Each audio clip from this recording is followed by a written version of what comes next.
Council for the Indian school certificate examinations ಆಯೋಜನೆ ಮಾಡಲಾಗಿದ್ದ ಯೋಗನೃತ್ಯ ಸ್ಪರ್ಧೆಯಲ್ಲಿ ಕರ್ನಾಟಕವನ್ನು ಪ್ರತಿನಿಧಿಸಿದ್ದ ಹಾಸನ ವಿದ್ಯಾರ್ಥಿಗೆ 3ನೇ ಸ್ಥಾನ ಲಭಿಸಿದೆ. ಹಾಸನ ಜಿಲ್ಲೆಯ ಚನ್ನರಾಯಪಟ್ಟಣದ ಚರಣ್ ಎಂಬ ವಿದ್ಯಾರ್ಥಿ 3 ನಿಮಿಷದ ಯೋಗನೃತ್ಯ ಸ್ಪರ್ಧೆಯಲ್ಲಿ ಭಾಗವಹಿಸಿ ರಾಷ್ಟ್ರೀಯ ಮಟ್ಟದಲ್ಲಿ 3ನೇ ಸ್ಥಾನ ಪಡೆಯುವ ಮೂಲಕ ರಾಜ್ಯಕ್ಕೆ ಕೀರ್ತಿ ತಂದಿದ್ದಾನೆ. ವಿದ್ಯಾರ್ಥಿಗಳ ಯೋಗ ಕೌಶಲ್ಯಗಳನ್ನು ಪ್ರದರ್ಶಿಸಲು ವಲಯ ಮತ್ತು ರಾಷ್ಟ್ರೀಯ ಮಟ್ಟದಲ್ಲಿ ನಡೆಯುವ ಸ್ಪರ್ಧೆ ಇದು. ಭಾರತೀಯ ಮಾಧ್ಯಮಿಕ ಶಿಕ್ಷಣ ಸಂಸ್ಥೆಯಡಿ ವ್ಯಾಸಂಗ ಮಾಡುತ್ತಿರುವ ಅಂದರೆ ಸಿಬಿಎಸ್ಇ ಅಥವಾ ಐಸಿಎಸ್ಸಿ ಪಠ್ಯಕ್ರಮವನ್ನು ಆಯ್ಕೆ ಮಾಡಿಕೊಂಡ ವಿದ್ಯಾರ್ಥಿಗಳಿಗೆ ಮಾತ್ರ ಈ ಸ್ಪರ್ಧೆಗೆ ಅವಕಾಶವಿರುತ್ತದೆ. ಇದರಲ್ಲಿ ಸಾಂಪ್ರದಾಯಿಕ ಯೋಗ, ಲಯಬದ್ಧ ಯೋಗ ಮತ್ತು ಕಲಾತ್ಮಕ ಯೋಗ ಎಂಬ ವಿಭಾಗಗಳಿದ್ದು ವಿದ್ಯಾರ್ಥಿಗಳು ತಮ್ಮ ಕೌಶಲ್ಯತೆಯನ್ನು ಪ್ರದರ್ಶಿಸುತ್ತಾರೆ. ಇನ್ನು ಅಂಡರ್ 14, ಅಂಡರ್ 17, ಅಂಡರ್ 19 ಎಂಬ 3 ವಿಭಾಗಗಳಿದ್ದು ಇದರಲ್ಲಿ ಹುಡುಗರು ಮತ್ತು ಹುಡುಗಿಯರು ಭಾಗವಹಿಸಬಹುದು.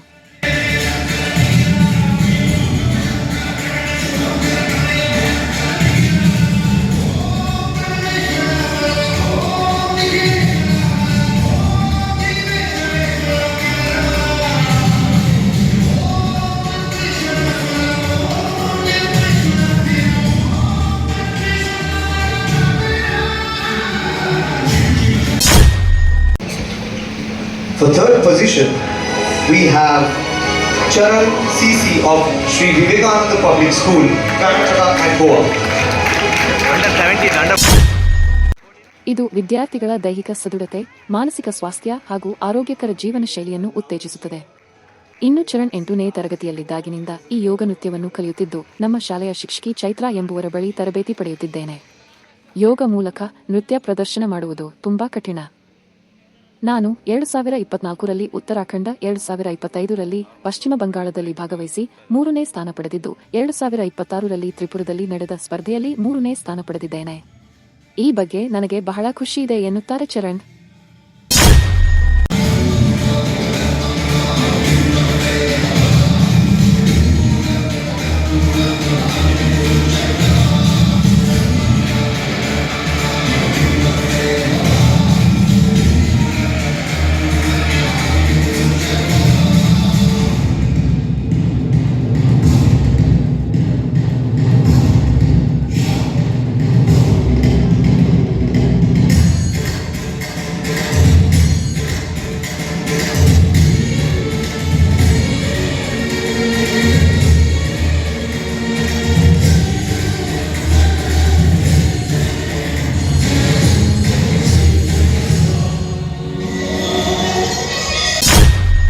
ಇದು ಆರ್ಟಿಸ್ಟ್ ಪೇರ್ ಯೋಗಾಸನ ಅಂತ 3 ಮಿನಿಟ್ಸ್ ಮಾಡಬೇಕು. ಅಂದ್ರೆ ಡ್ಯಾನ್ಸ್ ಜೊತೆ 3 ಮಿನಿಟ್ಸ್ ವಿತ್ 10 ಆಸನಸ್ ಮಾಡಬೇಕಾಗಿ. ಇದು ನಾನು 2.5-3 ವರ್ಷದಿಂದ ಮಾಡ್ತಿದ್ದೀನಿ. ನಮ್ಮ ಯೋಗ ಮೇಡಮ್ ಚೈತ್ರಾ ಮ್ಯಾಮ್ ಅಂತ ಇಲ್ಲೇ ವಿವೇಕಾನಂದ ಸ್ಕೂಲಲ್ಲೇ ವರ್ಕ್ ಮಾಡ್ತಿದ್ದಾರೆ. ಇದು ಹೇಗೆ ಅಂದ್ರೆ ಇದರಲ್ಲಿ ಸಖತ್ ಕಷ್ಟ ಇರುತ್ತೆ. ಅಂದ್ರೆ ಕಾಂಪಿಟೇಟರ್ಸ್ ಎಲ್ಲ ತುಂಬಾ ಜಾಸ್ತಿ ಇರುತ್ತೆ. ಕಾಂಪಿಟೇಟರ್ಸ್ ಇದ್ದಾಗ ಮಾಡೋ ಆಸಕ್ತಿ ಕೂಡ ತುಂಬಾ ಜಾಸ್ತಿ ಆಗುತ್ತೆ. ಸೊ ಹಂಗಾಗಿ ಇದನ್ನ ನಾನು ಆಯ್ಕೆ ಮಾಡಿದೆ. ಮಾಡ್ತಿದ್ದಾರೆ ನಮ್ಮ ಯೋಗ ಕ್ಲಾಸಲ್ಲೇ ಮಾಡ್ತಿದ್ದಾರೆ. 2 ಬ್ಯಾಕ್ ಮಾಡ್ತಿದ್ದಾರೆ. ಈಗ ಡ್ಯಾನ್ಸ್ ಮಾಡ್ತೀರಾ ಮತ್ತೆ ಮಾಡ್ತೀರಾ? ಎಲ್ಲೆಲ್ಲಿ ಕಾಂಪಿಟೇಷನ್ ಮಾಡಿದ್ದೀರಾ? ಈಗ ನಾನು ಕೋಲ್ಕತ್ತಾದಲ್ಲಿ ಮಾಡಿದ್ದೀನಿ, ದೇಹರಾದೂನ್ ಮಾಡಿದ್ದೀನಿ, ಇವಾಗ ತ್ರಿಪುರಲ್ಲಿ ಮಾಡಿ ಬಂದಿದ್ದೀನಿ ಸರ್. ಕೋಲ್ಕತ್ತಾಲು ನನಗೆ ಬ್ರಾನ್ಸ್ ಮೆಡಲ್ ಆಗಿದ್ದು 3rd ಪ್ಲೇಸು, ಇಲ್ಲಿ ತ್ರಿಪುರದಲ್ಲೂ ಬ್ರಾನ್ಸ್ ಮೆಡಲ್ 3rd ಪ್ಲೇಸು. ಈಗ ಆಲ್ಮೋಸ್ಟ್ ಕರ್ನಾಟಕದಲ್ಲಿ ಒಬ್ಬರೇ ಅನ್ಸುತ್ತಲ್ಲ ಸರ್? ಹೌದು ಸರ್, ಹೌದು ಸರ್. ಈ ತರದೊಂದು ಗೇಮ್ಸ್ ಇದೆ ಅಂತ ಯಾರಿಗೂ ಗೊತ್ತಿಲ್ಲ. ಹೌದು ಸರ್, ಗೊತ್ತಿಲ್ಲ, ಜಾಸ್ತಿ ಜನ ಗೊತ್ತಿಲ್ಲ. ಈ ತರ ಡ್ಯಾನ್ಸ್ ಮಾಡ್ಕೊಂಡು ಮಾಡ್ಬೇಕು ಅಂತ ತುಂಬಾ ಕಡಿಮೆ ಜನ ಗೊತ್ತಿರೋದು. ಯೋಗ ಮಾಡೋರಿಗೆ ಕಡಿಮೆ ಜನ ಗೊತ್ತಿರೋದು. ಯೋಗ ಸಾಮಾನ್ಯ ಮಾಡ್ತಾರೆ. ಅದ್ರಲ್ಲೇ ಮಾಡೋರಲ್ಲೇ ಸ್ವಲ್ಪ ಕಡಿಮೆ ಜನ ಗೊತ್ತಿರೋದು ಈ ತರ ಇರುತ್ತೆ ಅಂತ. ಅಂದ್ರೆ ಅಲ್ಲಿ 33 ಟೀಮ್ ಇತ್ತಲ್ಲಿ ನಾವು ಮಾಡಿದ ಸ್ಥಾನದಲ್ಲಿ. ಅಲ್ಲಿ ಫಸ್ಟ್ ಸೆಮಿಫೈನಲ್ ರೌಂಡ್ ಇರುತ್ತೆ. ಟಾಪ್ 10 ಟೀಮ್ ಸೆಲೆಕ್ಟ್ ಮಾಡ್ತಾರೆ. ಆ ಟಾಪ್ 10 ಟೀಮ್ ನ ಮತ್ತೆ ಮಾಡಿಸ್ಬಿಟ್ಟು ಟಾಪ್ 3 ಪ್ರೈಸಸ್ ಅನೌನ್ಸ್ ಮಾಡ್ತಾರೆ.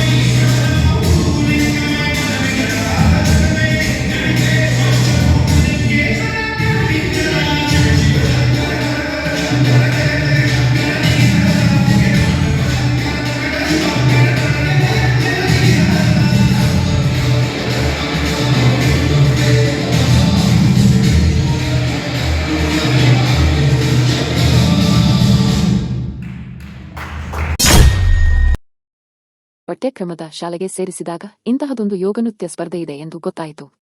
ಮೊದಲಿಗೆ ಚಿಕ್ಕಮಗಳೂರಿನಲ್ಲಿ ಸ್ಪರ್ಧೆಯಲ್ಲಿ ಭಾಗವಹಿಸಿ ರಾಷ್ಟ್ರೀಯ ಮಟ್ಟಕ್ಕೆ ಆಯ್ಕೆಯಾದ. ಉತ್ತರಾಖಂಡ, ಕಲ್ಕತ್ತಾ ಮತ್ತು ತ್ರಿಪುರದಲ್ಲಿ ಪ್ರದರ್ಶನ ನೀಡಿದ್ದಾನೆ.